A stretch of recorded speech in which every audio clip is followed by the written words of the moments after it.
May payo naman din ang karamihan kay Kim Cho na hindi dapat pag-aaksaya ng luha ang taong manloloko. Sabi nga ni Kim, hindi ka dapat tumatalikod sa mga bagay na magpapalakas sa'yo.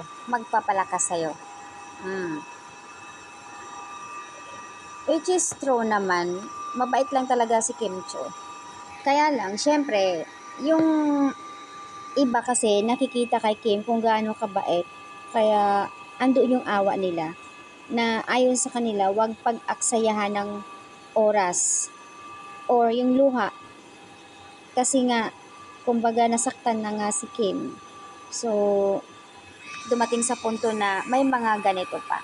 Masakit nga, syempre, malala mo pa rin yung dating in 12 years. But the healing process naman, buti nga si Kim is nakaalalay nga sa kanya si Pao. That time na mayroong fit chick or mga event, choking at ano pa yung mga ganap ni Kim. So nandoon si Pao. Talagang all the way support despite sa mga pinagdaanan ni Kim Cho. Pero fight lang Kim ayon sa iba. Si Jackie lang yung nagpapaiyak sa iyo imbes na naka-move on ka na ng matagal. Ba't kasi paulit-ulit ang tanong, nakakaurat.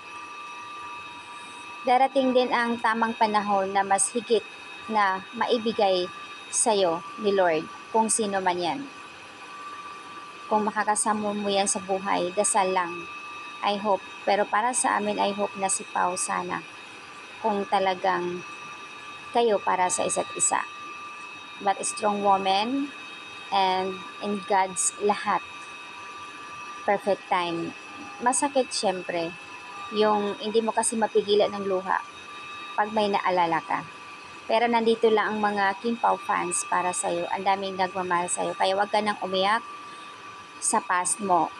Kaya lakas ang loob ni Sian Lim na alam niya kasi until now hindi ka pa nakalimot sa kanya. So sana payo ko rin, wag mong ipakita in public na umiyak ka dahil nasaktan ka, dahil hindi ka naka-move on. Please, para hindi lalaki ang ulo ng lalaking iyon. Dahil kung kami syempre, nandoon pa rin yung galit namin. The more na iiyak ka na pinakita mo sa publiko, lalong lalaki at proud pa sa sarili niya. Kaya payo ng karamihan na sana wag nang umiyak at sana wag na magbigay or anumang comment na para sa kanya. Kasi syempre ang daming naiirita doon. So ayan, deserve mo naman yan Kimi dahil ang bait mo at syempre matulungin ka sa pamilya mo. Ayan ay yung comment dito. Sana kasi hindi na dapat ipaalala kay Kimi yung past niya para tuloy hindi na maungkat or makalimutan. Hindi ko gusto yung nakikitang umiyak si Kimi kasi grabe. Nasubaybayan ko yan mula PBB hanggang sa relasyon nila Sian.